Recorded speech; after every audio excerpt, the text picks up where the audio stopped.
payment of rupees 8 lakhs to the next of kin for people who've died. They've also, in addition, the insurance money also will come from the insurance company. The company is also providing a compensation of 2 lakhs to all those who are injured, plus their medical expenses are being covered by the company, and the company will also undertake rehabilitation of those who are injured. So that was on the compensation part.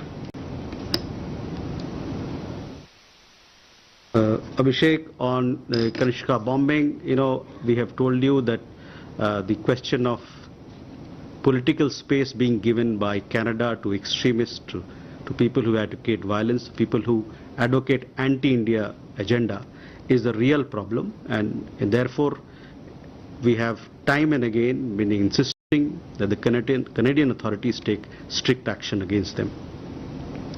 The question that you raised must be seen in that context. Rajesh, neighborhood policy, of course, is very important for us. It was on display when the swearing-in ceremony happened. We had the Prime Minister, Honorable Prime Minister of Nepal, participating in the swearing-in ceremony. That itself reflects the importance we attach to our neighboring countries, including Nepal. Nepal is we have very special relationship with Nepal, and these ties will continue to be strengthened in the days ahead. Neeraj, आप श्रीलंका के विदेश मंत्री के श्रीलंका के दौरे के बारे में पूछ रहे थे।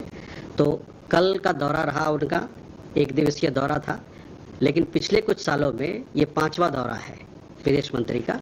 इससे आपको पता चल सकता है, ये साफ जाहिर है किस प्रकार का रिश्ता हमारा श्रीलंका के साथ है। वहाँ पर विदेश मंत्री की बातचीत वहाँ के राष्ट्रपति से हुई, वहाँ के प्रधानमंत्री से हुई। उसके अलावा उन्होंने साथ में मिलके वहाँ अपने जो विदेश मंत्री हैं श्रीलंका के, उनसे बातचीत की, डेलीगेशन लेवल बातचीत हुई। उसके अलावा उन्होंने कई सारे projects, development projects, housing projects को जॉइंटली इनॉग्रेट भी किया वहाँ के राष्ट्रपति के साथ। और एक जो जैसे मैं बताया कि मैरीटाइम रेस्क्यू सेंटर, उसका भी उद्घाटन वर्चुअल तरीके से किया गया। ये एक भारतीय ग्रांट दिया गया था 6 मिलियन US डॉलर्स का, उसके तहत बनाया गया है ये सेंटर।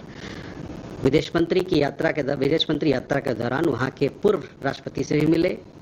उसके अलावा वहाँ पर जो लीडर ऑफ अपोजिशन है वहाँ पर उनसे मिले, और वहाँ के अन्य जो पॉलिटिकल पार्टीज हैं उनके जो नेतागण हैं उनसे ही मिले। इससे साफ जाहिर होता है कि भारत श्रीलंका मैत्री, भारत श्रीलंका रिश्ते पर वहाँ पर एक बाईपार्टिजन सपोर्ट बना हुआ है, और ये हमारे रिश्तों के लिए बड़ा बढ़िया है।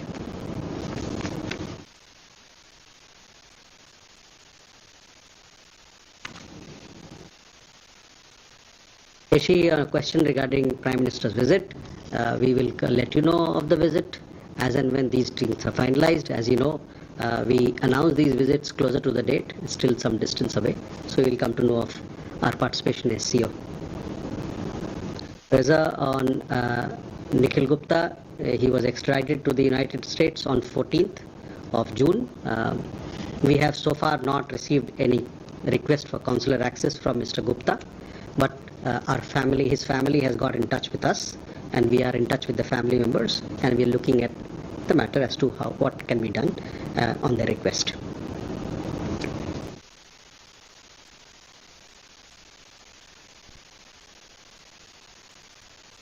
On Sebastian Sheikh, what was your question? So that question you must take to the French government. Whether the French government has taken it up with us, you must take that question with them, whether they have taken it up with us or not. Because it happened in the Vanessa. See, this gentleman reapplied for his work permit in May of this year. That was not the first time. First time was in August last year. That's fine, but he's again reapplied, and the matter is under consideration. That is the information I have.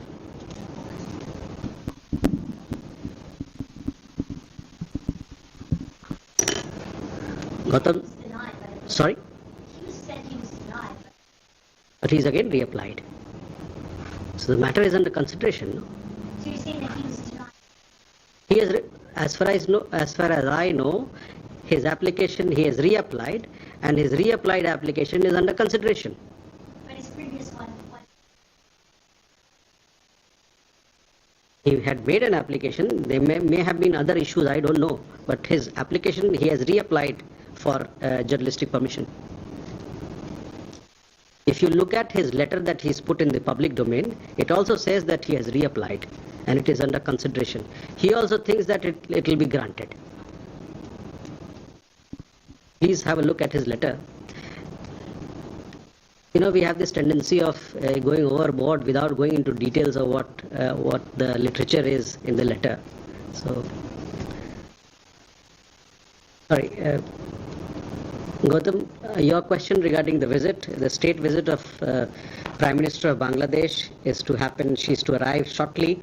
She was to arrive at 4 o'clock. We're waiting at the airport. We have a full delegation waiting at the airport to receive her. The state visit will commence today. It's a very important visit for us. The first state visit from the neighboring countries. Both sides have a lot of expectation because the relationship is so special and so friendly. Tomorrow you'll get more details of all the things that are there in the offing, the discussions, the MOUs, the agreements, all that will be signed. But both sides are committed to deepen this and strengthen this very special partnership that we have with Bangladesh.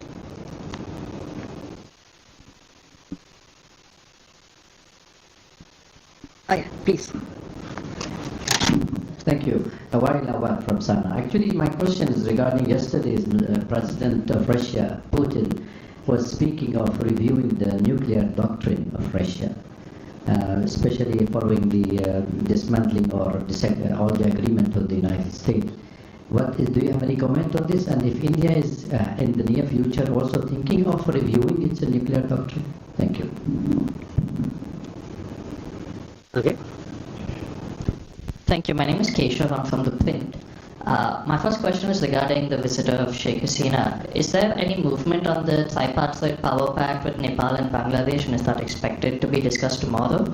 And the second question is, yesterday our Prime Minister spoke with the President-elect of Indonesia. Were discussions on the Sabang port deal possibly discussed, and are there any details on that? Thank you.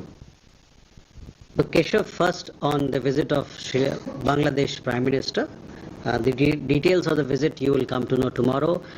3 o'clock tomorrow we have a press engagement where a special briefing by the Foreign Secretary will be done post visit of the Prime Minister, discussions of the Prime Minister with our Prime Minister. So you will come to know of all that we together agree to do on trade, on defense, on connectivity, so on and so forth. So cordially you are invited. On the question of the telephone call between President and Prime Minister, we had, we have warm and friendly relations with Indonesia. We want to do very many things with them. This was an introductory call, first call after Prime Minister was sworn in his historic third term. So it's a good beginning. We look forward to strengthening our partnership with Indonesia, a G20 country, and a very multifaceted partnership that we have with that country. On a question on nuclear doctrine, India's nuclear doctrine, we are very clear, and our guidelines are laid down. As far as nuclear doctrine of third country is concerned, we would not like to comment on it. With that, let us come to a close. Thank you very much. Hope to see you tomorrow for the special briefing by Foreign Secretary. Good afternoon, friends. Let's begin this press engagement. Today happens to be 21st June, so happy International Day of Yoga. I did perform yoga in the morning, participated in the yoga celebration here at the Ministry of External Affairs. And there's yoga all over the world today. But anyway, happy International Day of Yoga to all of you. Let's begin the session. With that, I open the floor. Yeshi. This is Yeshi Seli from the New Indian Express. I have two questions. One is, what is the death toll of Indians in the Hajj? And also there is this French journalist who said that his visa has not been extended and he had to leave after 13 years. Any clarity on what happened? Okay. Kadambini Sharma from Kadambini, sir हमारा सवाल यही है कि exact number जो हज में भारतीय मारे गए उनका क्या है और किस प्रकार से वहाँ पर यहाँ पर उनके परिवारों को असिस्ट किया जा रहा है, अगर MEA की तरफ से या सरकार की तरफ से। मतलब सर मधुरेंद्र, मैं न्यूज़ नेशन से। मैं जानना चाहता हूं कि गलवान के 4 साल बीत चुके हैं। इस बीच डिसएंगेजमेंट का प्रोसेस जो है वाइज इट इज़ रुका हुआ है। क्या उस पर कोई अपडेट है?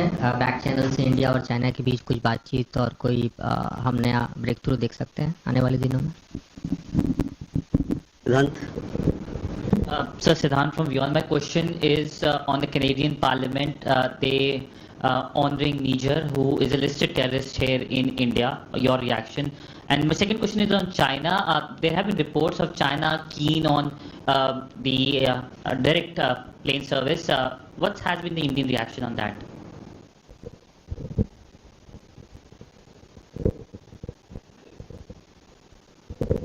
Hi, sir. It's Krishan Kaushik from Reuters. There was a delegation of US lawmakers recently that met the Dalai Lama. Wanted to check if India has any comment on that.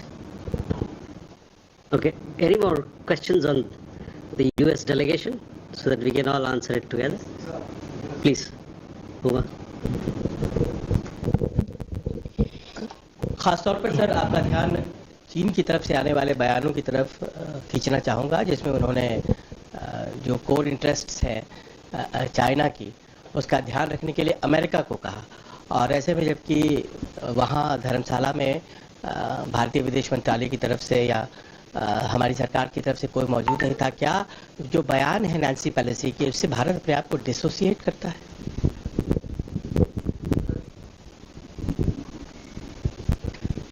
Rishabh, आपका सवाल इसी पे है जी, बताइए।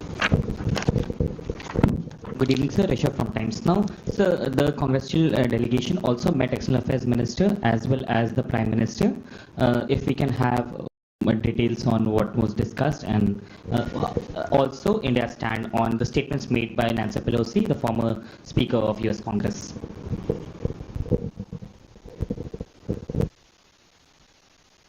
Okay. Any more question on this? Sudhir. Sir, Sudhiranjan from Bloomberg, sir. We've seen the American delegation's, statements in Dharamshala saying that US policy on China has changed, and the bill kind of shows that there is a distinct change in US policy. What is India's policy towards China? Does one China policy still stand? Manas? Good evening, Manas from PTI.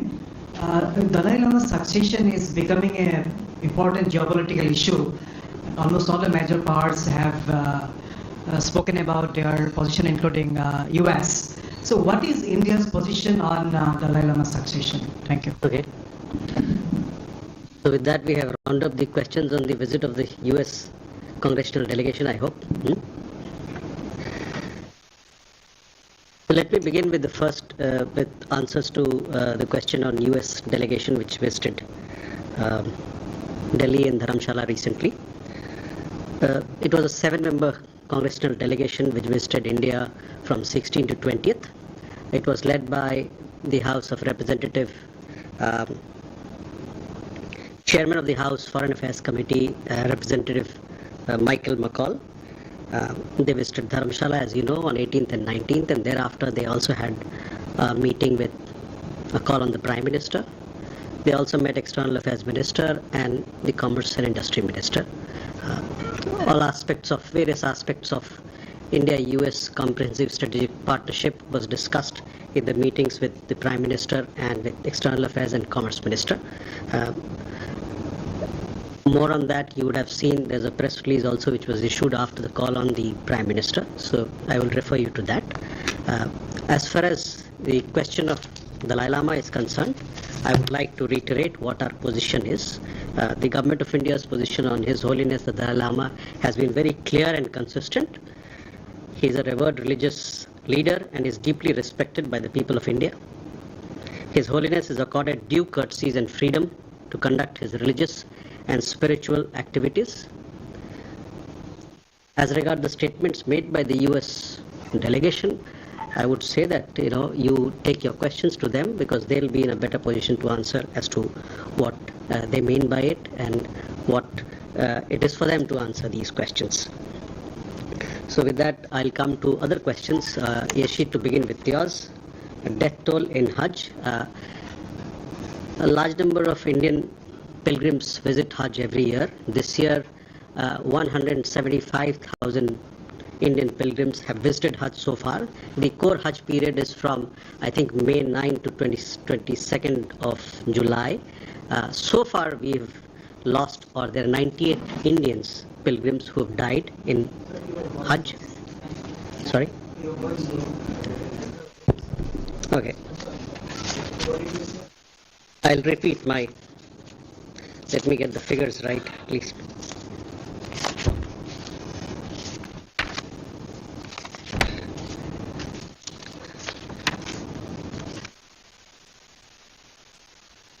So I was talking about each year we have a large number of Indians visiting Hajj for pilgrimage. This year we have 175,000 Indians who have already visited Hajj. The core Hajj period is from 9th May to 22nd of July, and so far we've lost 98 of our citizens. These deaths have happened on account of natural illness, natural causes, chronic illness, as also old age. On the day of Arafat, 6 Indians died, and 4 Indians have died on account of accidents. I would also like to tell you that last year the figure of Indians who died in Hajj was 187. So 187.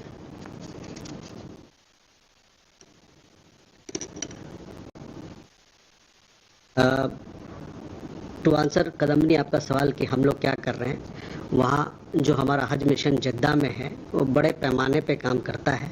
वहाँ पर medical mission है, hospital हैं, ambulances हैं, और जो सारी व्यवस्था है हमारे लोगों को देखरेख के लिए है.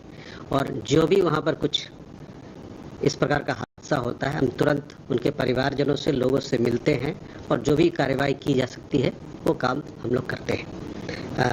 उनका सबका ध्यान रखा जाता है. आप देखेंगे, अगर आप जो हज मिशन का सोशल मीडिया हैंडल्स है या उसके अलावा जो प्रेस विज्ञप्ति वहाँ से जारी होता है उसको देखेंगे तो आपको पता चलेगा कितनी विस्तार में इंतज़ाम वहाँ किया जाता है लोगों के लिए.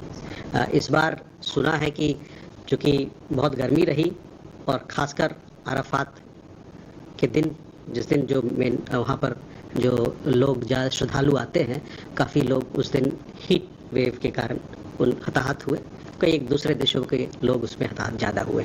हमारे यहाँ से 6 लोग डे ऑफ अराफात के दिन उनका निधन हुआ.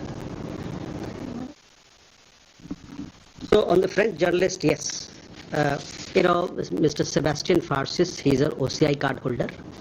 If you are an OCI card holder, you need permission or work permit to carry on your journalistic activities. To the best of my knowledge, he applied in May of 2024, and his application is still under consideration. The question of his leaving the country, that is a decision that he has to, it's for him to take. If he has taken, that's fine, but his visa application is still under consideration. Sorry, his work permit application is still under consideration. He had applied it, reapplied it here in May of 2024. मधु, आपका सवाल गलवान को लेके है. गलवान को लेके हम लोग पहले भी कहा है कि 2 तरफा हम लोग की बात चल रही है, एक मिलिट्री टू मिलिट्री लेवल पे और दूसरे राजनयिक लेवल पे. जब ज्यों हमारी ये बातचीत चलती रहती है, मैं आपको इस मंच से और उसके अलावा प्रेस की विज्ञप्ति के जरिए आपको बताते हैं कि क्या प्रोग्रेस हो रहा है. लेकिन हम लोग चाहते हैं कि जो सीमावर्ती क्षेत्र है उस पे शांति बहाल हो ताकि चीज़ें आगे जा सके.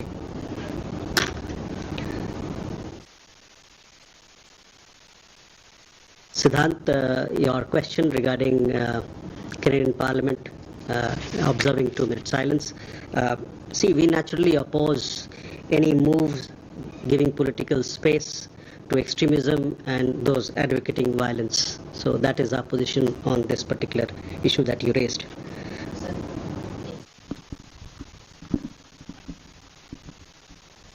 कनाडा के पार्लियामेंट में जो वहाँ पर गतिविधि हुई उसके लेके हम लोग ये कहना चाहते हैं कि जो राजनयिक स्पेस दिया जाता है एक्सट्रीमिस्ट को और जो लोग हिंसा भड़काने का काम करते हैं, इन सब चीज़ों को हम लोग अपोज करते हैं.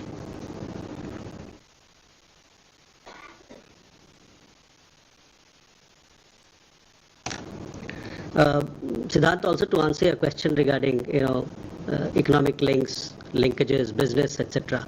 On that we have been very consistent in our articulation. I have spoken from this platform. Our External Affairs Minister has spoken. Our leadership has spoken that that peace and tranquility on the border is important for our ties with China to become normal.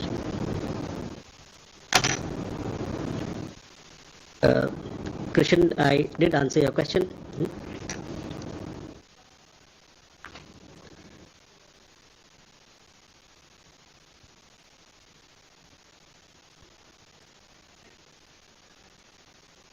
So with that we can move forward. Okay.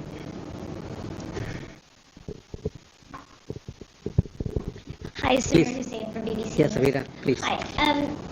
There is an upcoming debate in the United States between President Biden and President Trump. I am wondering what the Indian take is on the upcoming presidential election and what you may or may not be anticipating in terms of whichever person comes into power again.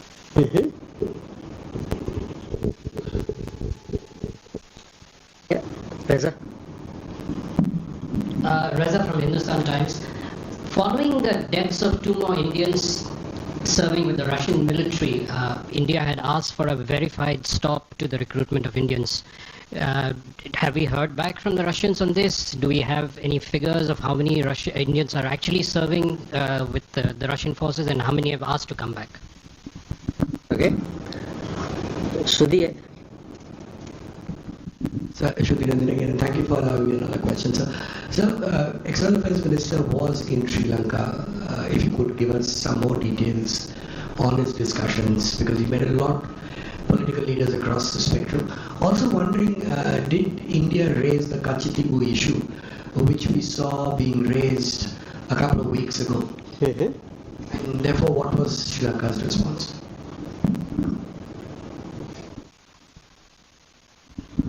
Enjoy. Yes, sir.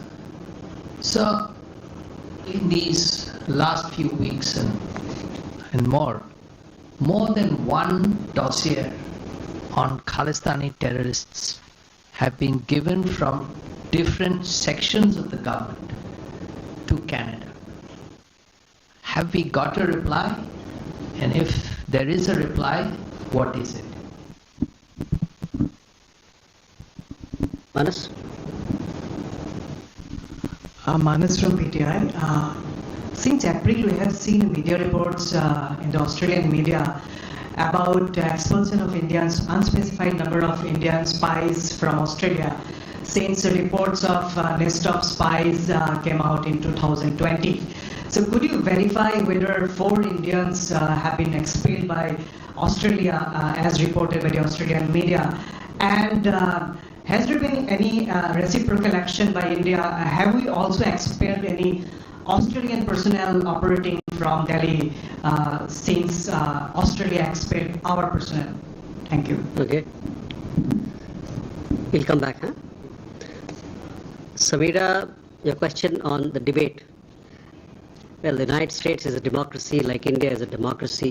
What the United States chooses or will choose is for the people of the United States to decide. As far as we are concerned, we are, there is bipartisan support on India-US relationship in the country, and it was very well demonstrated by the visit of the bipartisan Codel, which came to India recently as well.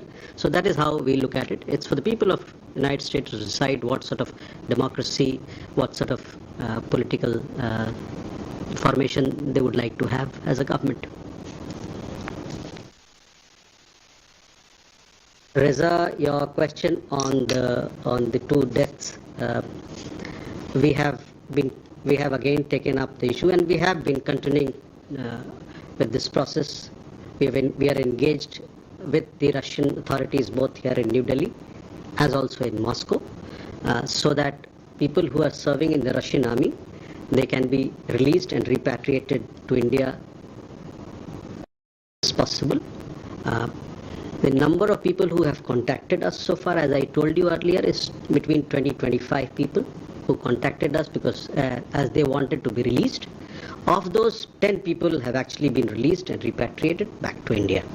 Of the 2 people who died recently, we are in touch with their family members. We also are in touch with the Russian Defense Ministry and the Foreign Ministry, so that the mortal remains can be brought to India as soon as possible.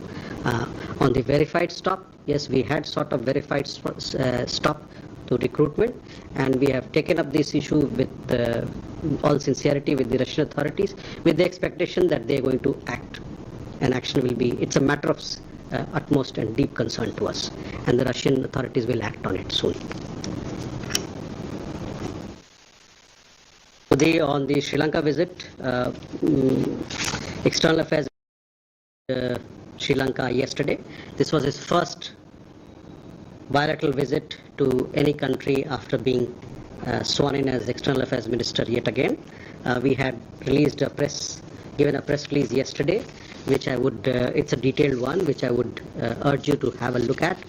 External Affairs Minister's visit underscores India's primacy that we accord to Sri Lanka in a neighborhood first policy, as also a Sagar vision policy. External Affairs Minister he called on the President of Sri Lanka. He also called on the Prime Minister of Sri Lanka, His Excellency Mr. Dinesh Gunawardene. Thereafter, they had delegation level talks in which several ministers from the Sri Lankan side, they were present. President Wickremesinghe and External Affairs Minister, they handed over 48 houses under Model Village Housing Project in Colombo and Trincomalee. I would also like to point your attention that during the visit, Maritime Rescue Coordination Center, which is a very important platform for search and rescue operation at sea, which was established with India's grant of $6 million, was also jointly commissioned in a virtual ceremony. Apart from that, External Affairs Minister called on Leader of Opposition. He also had separate meetings with former President of Sri Lanka, His Excellency Mahinda Rajapaksa, and a broad range of leaders from across political spectrum and parties. More details, if I would urge you to look at the press release. It has more details in